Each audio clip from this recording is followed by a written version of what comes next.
जय श्री कृष्ण। राधे राधे। आप सभी को जितिया व्रत की हार्दिक शुभकामनाएं। जीवित पुत्रिका का व्रत हर साल आश्विन माह के कृष्ण पक्ष की अष्टमी तिथि को पड़ता है। यह व्रत महिलाएं संतान प्राप्ति के साथ साथ संतान की लंबी आयु की कामना करते हुए रखती हैं। धार्मिक मान्यता है कि जो मां इस व्रत को रखती हैं उनके संतान के सभी कष्ट दूर हो जाते हैं। जीवित पुत्रिका व्रत की कथा अवश्य सुननी चाहिए। इससे व्रत का पुण्य फल प्राप्त होता है। जीवित पुत्रिका व्रत कथा सुने बिना जितिया व्रत अपूर्ण माना जाता है। तो आइए सुनते हैं जितिया व्रत की कथा। एक बार नैमिषारण्य के निवासी ऋषियों ने संसार के कल्याणार्थ सूत जी से पूछा, हे सूत जी, कराल कली काल में लोगों के बालक किस तरह दीर्घायु होंगे, सो कहिए। सूत जी बोले, जब द्वापर का अंत और कलयुग का आरंभ था, उसी समय बहुत सी शोकाकुल स्त्रियों ने आपस में सलाह की कि क्या इस कली में माता के जीवित रहते पुत्र मर जाएंगे। जब वे आपस में कुछ निर्णय न कर सकी, तब गौतम जी के पास पूछने के लिए गईं। जब उनके पास पहुंची तो उस समय गौतम जी आनंद के साथ बैठे थे। उनके सामने जाकर उन्होंने मस्तक झुकाकर प्रणाम किया। तदंतर स्त्रियों ने पूछा, हे प्रभु, इस कलयुग में लोगों के पुत्र किस तरह जीवित रहेंगे? इसके लिए कोई व्रत या तप हो तो कृपा करके बताइए। इस तरह उनकी बात सुनकर गौतम जी बोले, आपसे मैं वही बात कहूंगा जो मैंने पहले से सुन रखा हूं। गौतम जी ने कहा, जब महाभारत युद्ध का अंत हो गया और द्रोण पुत्र अश्वत्थामा के द्वारा अपने बेटों को मरा देखकर सब पांडव बड़े दुखी हुए, तब पुत्र के शोक से व्याकुल होकर द्रौपदी अपनी सखियों के साथ ब्राह्मण श्रेष्ठ धौम्य के पास गई और उसने धौम्य से कहा, हे विप्रेंद्र, कौन सा उपाय करने से बच्चे दीर्घायु हो सकते हैं? यह आप कृपा करके ठीक ठीक कहिए। धौम्य बोले, सत्युग में सत्य वचन बोलने वाला, सत्याचारण करने वाला समदर्शी जिमुतवाहन नामक एक राजा रहते थे। एक बार वह अपनी स्त्री के साथ अपनी ससुराल गए और वहीं रहने लगे। एक दिन आधी रात के समय पुत्र के शोक से व्याकुल कोई स्त्री रोने लगी, क्योंकि वह अपने बेटे के दर्शन से निराश हो चुकी थी। उसका पुत्र मर चुका था। वह रोती हुई कहती थी, हाय, मुझ बूढ़ी माता के सामने मेरा बेटा मरा जा रहा है। उसका रुदन सुनकर राजा जिमुतवाहन का तो मानो हृदय विदीर्ण हो गया। वह तत्काल उस स्त्री के पास गया और पूछा, तुम्हारा बेटा कैसे मरा है? बूढ़ी ने कहा, गरुड़ प्रतिदिन आकर गांव के लड़कों को खा जाता है। इस पर दयालु राजा ने कहा, माता, अब तुम रो मत, आनंद से बैठो, मैं तुम्हारे बच्चे को बचाने का यत्न करता हूं। ऐसा कहकर राजा उस स्थान पर गया जहां गरुड़ आकर प्रतिदिन मांस खाया करता था। उसी समय गरुड़ भी उस पर टूट पड़ा और मांस खाने लगा। जब अतिशय तेजस्वी गरुड़ ने राजा का बायां अंग खा लिया, तो झटपट राजा ने अपना दाहिना अंग फेर कर गरुड़ के सामने कर दिया। यह देखकर गरुड़ जी ने कहा, तुम कोई देवता हो? कौन हो तुम? मनुष्य तो नहीं जान पड़ते। अच्छा, अपना जन्म और कुल बताओ। पीड़ा से व्याकुल मन वाले राजा ने कहा, हे पक्षीराज, इस तरह के प्रश्न करना व्यर्थ है। तुम अपनी इच्छा भर मेरा मांस खाओ। यह सुनकर गरुड़ रुक गए और बड़े आदर से राजा के जन्म कुल की बात पूछने लगे। राजा ने कहा, मेरी माता का नाम है सेव्या और मेरे पिता का नाम है शालिवाहन। सूर्यवंश में मेरा जन्म हुआ है और जिमुतवाहन मेरा नाम है। राजा की दयालुता देखकर गरुड़ ने कहा, हे महाभाग, तुम्हारे मन में जो अभिलाषा हो वह मांगो। राजा ने कहा, हे पक्षीराज, यदि आप मुझे वर दे रहे हैं तो वर दीजिए कि आपने अब तक जिन प्राणियों को खाया है वे सब जीवित हो जाएं। हे स्वामी, अब से आप यहाँ बालकों को न खाएं और कोई ऐसा उपाय करें कि जहां जो उत्पन्न हो वे लोग बहुत दिनों तक जीवित रहें। धौम्य ने कहा कि पक्षीराज गरुड़ राजा को वरदान देकर स्वयं अमृत के लिए नागलोक चले। वहां से अमृत लाकर उन्होंने उन मरे मनुष्यों की हड्डियों पर बरसाया। ऐसा करने से सब लोग जीवित हो गए जिनको कि पहले गरुड़ जी ने खाया था। राजा के त्याग और गरुड़ की कृपा से वहां वालों का बहुत कष्ट दूर हो गया। उस समय राजा के शरीर की शोभा दुगनी हो गई थी।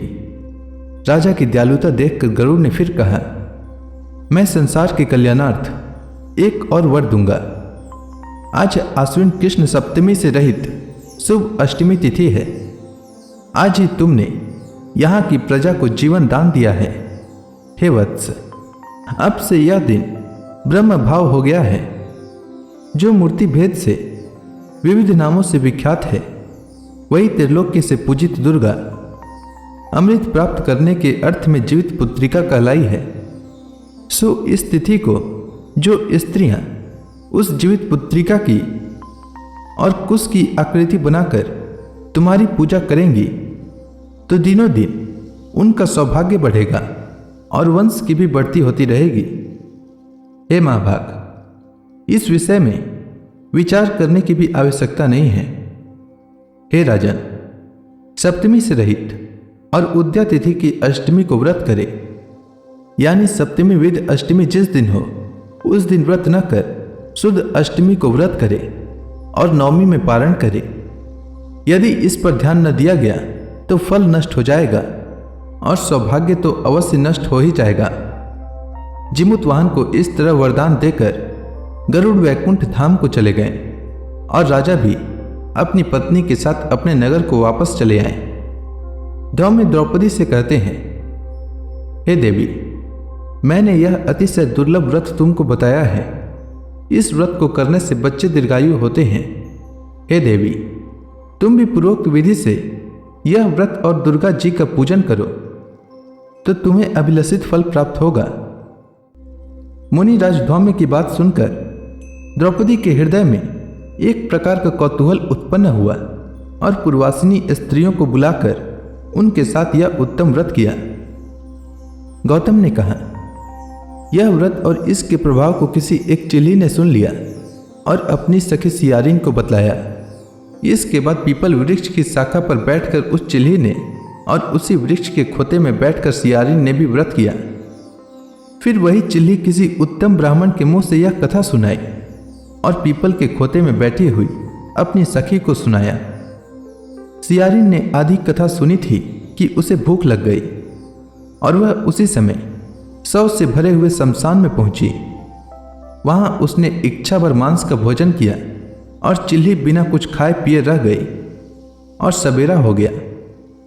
सवेरे एक गौशाले में गई और वहां गौ का दूध पिया। इस तरह नवमी को उसने पारण किया। कुछ दिनों के बाद वे दोनों मर गईं और अयोध्या में किसी धनी व्यापारी के घर में जन्मी। संयोग से उन दोनों का जन्म एक ही घर में हुआ, जिसमें सियारिन ज्येष्ठ हुई और चिल्ली छोटी हुई। वे दोनों सभी शुभ लक्षणों से युक्त थीं। इसलिए बड़ी लड़की काशीराज के और छोटी उनके मंत्री के साथ गार्हपत्य अग्नि के सामने विधि पूर्वक ब्याही गई। पूर्व जन्म के कर्म फल से वह मृगनयनी रानी हुई। जिस किसी भी संतान को उत्पन्न करती वह मर जाती थी और पूर्व जन्म की बातों को स्मरण करने वाली मंत्री की पत्नी ने अष्टवसुओं के सदृश तेजस्वी 8 बेटे उत्पन्न किए और सभी जीवित रहे। अपनी बहन के पुत्रों को जीवित देखकर ईर्ष्यावश राजपत्नी ने अपने स्वामी से कहा कि यदि तुम मुझे जीवित रखना चाहते हो तो इस मंत्री के भी पुत्रों को उसी जगह भेज दो जहां कि मेरे बेटे गए हैं, अर्थात इन्हें मार डालो। यह सुनकर राजा ने उस मंत्री के पुत्रों को मारने के लिए कई प्रकार के उद्योग किए, पर मंत्री पत्नी ने जीवित पुत्रिका के पुण्य फल से उन्हें बचा लिया। एक दिन राजा ने अपने आदमियों से उन पुत्रों का सिर कटवाकर पिटारी में रखवाया और वह पिटारी उनकी माता के पास भेज दिया। किंतु वे 8 सिर बेशकीमती जवाहरात में बदल गए और भले चंगे वे 8 लड़के अपनी माता के पास वापस चले आए। उनको जीवित देखकर राजपत्नी को बड़ा विस्मय हुआ। अंत में वह मंत्री की पत्नी के पास आई और उसने पूछा, बहन, तुमने कौन सा ऐसा पुण्य किया है जिससे बार बार मारे जाने पर भी तुम्हारे बेटे मरते नहीं? इस पर मंत्री की पत्नी ने कहा, पूर्व जन्म में मैं एक चिल्ली थी और तुम सियारीन। हमने और तुमने साथ साथ जीवित पुत्रिका का व्रत किया। तुमने व्रत के नियमों का भली भांति पालन नहीं किया था और मैंने किया था। इसी दोष से बहन तुम्हारे बेटे नहीं जीते हैं। और राजरानी, अब भी तुम उस जीवित पुत्रिका का व्रत को करो तो तुम्हारे बेटे दीर्घायु होंगे। मैं तुमसे सच सच कह रही हूं। उसके कथनानुसार रानी ने व्रत किया, तभी से उसके कई बेटे सुंदर और दीर्घायु होकर बड़े बड़े राजा हुए। सूत जी कहते हैं कि सब प्रकार का आनंद देने वाला मैंने यह दिव्य व्रत बतलाया। स्त्रियां चिरंजीवी संतान चाहती हों तो विधि पूर्वक यह व्रत करें। तो इसी के साथ जीवित पुत्री का व्रत की कथा समाप्त होती है। तो प्रेम से बोलिए जीमुत वाहन भगवान की जय, दुर्गा माता की जय, श्री कृष्ण भगवान की जय, समस्त देवी देवताओं की जय।